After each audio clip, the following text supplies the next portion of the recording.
Thank you very much to our Transportation Secretary, Secretary Jimmy Bautista. Please be seated.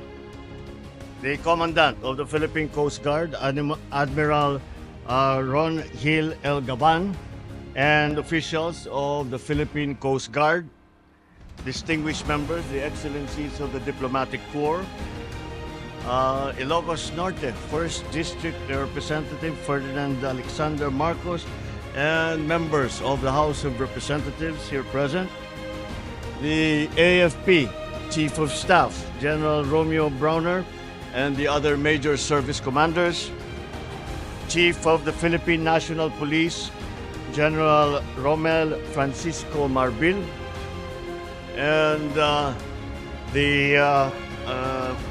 your newest recruit to the service, the First Lady Luis Araneta Marcos, for whom I am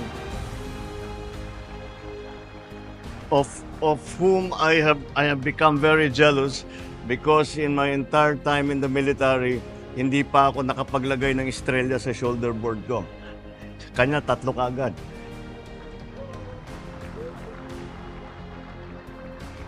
Fellow workers in government, ladies and gentlemen, a pleasant day to all of you. Congratulations to the Philippine Coast Guard on your 123rd founding anniversary. With the theme, PCG at 123, matatag, handa at maasahan tungo sa mapayapa at mapanatag na bagong Pilipinas, we are here to mark more than just a foundation day.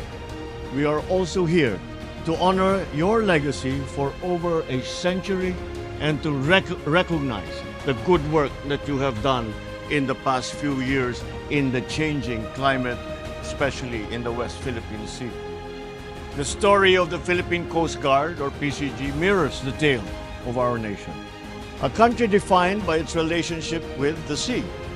Our maritime borders have borne witness to foreign vessels sailing in, some carrying the promise of trade, others cloaked in conquest.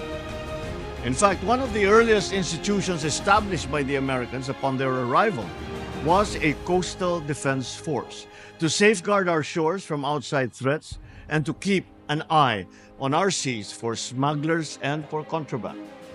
What began as a modest force of steamers patrolling the coastlines has now evolved into a dynamic organization that guards our borders, implements marine laws, and serves as the first responders in times of calamity. The transition to a civilian agency in 1998 marked a significant change in how we approach maritime security and environmental protection.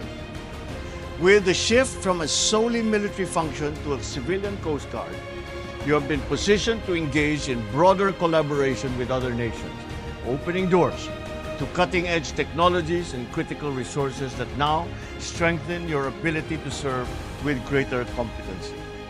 Indeed, your emergence as a key player in our nation's maritime security reflects your commitment to service and exemplifies how to advance while remaining true to your core mission.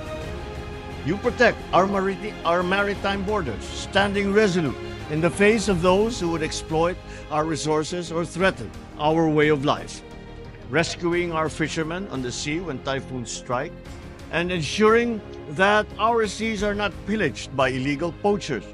You are the steady hand that keeps us upright. While some see waters as merely a boundary or a resource, you enlighten our people on its true significance. Our seas connect us, sustain us, and are integral to our identity as Filipinos. Every rescue mission and every enforcement of laws against illegal fishing or environmental degradation sends a powerful message, a message that we can count on you whenever it matters most. As we look ahead, we must recognize that the challenges you face are growing more complex. Climate change, rising sea levels, and geopolitical tensions mean that the stakes have never been higher.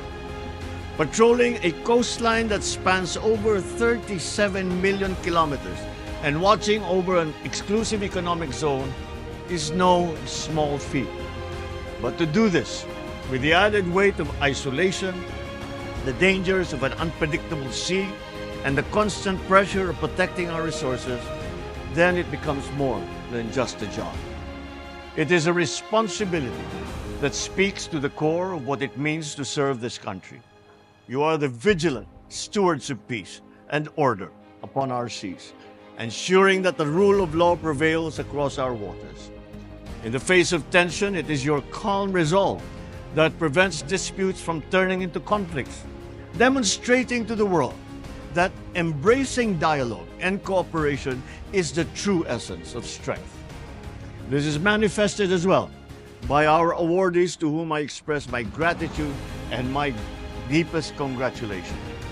Words and awards are always never quite enough to express our appreciation for your unwavering commitment and tireless service. This administration reaffirms its support to efforts that will improve your fleet and our air assets as well, to maritime domain awareness, weapons capability, and necessary infrastructure development. This will boost your capacity to respond to any operations. Be assured, you're never alone in carrying the weight of this mission. Therefore, I enjoin you to work with other concerned agencies in fulfilling your mandate of ensuring the safety of life and property at sea, protecting our environment, and enforcing maritime laws. Before I end, allow me to recognize our First Lady, Lisa Araneta Marcos, who recently joined the Philippine Coast Guard Auxiliary. This is not surprising because of her commitment to preserving our marine environment. May each of us also find it within us to be a member of the Philippine Coast Guard Auxiliary. And I see some of the prominent members who have also joined the First Lady in becoming part of the Coast Guard Auxiliary. Well done. And so as we mark this 123rd anniversary, let us not simply celebrate the past. We must commit to the future, a bagong Pilipinas, where the Coast Guard continues to symbolize courage, resilience, steadfast dedication to our people. Maraming salamat. Mabuhay ang Philippine Coast Guard. Mabuhay ang bagong Pilipinas. Magandang hapon po sa inyo lang. Thank you, Mr. President.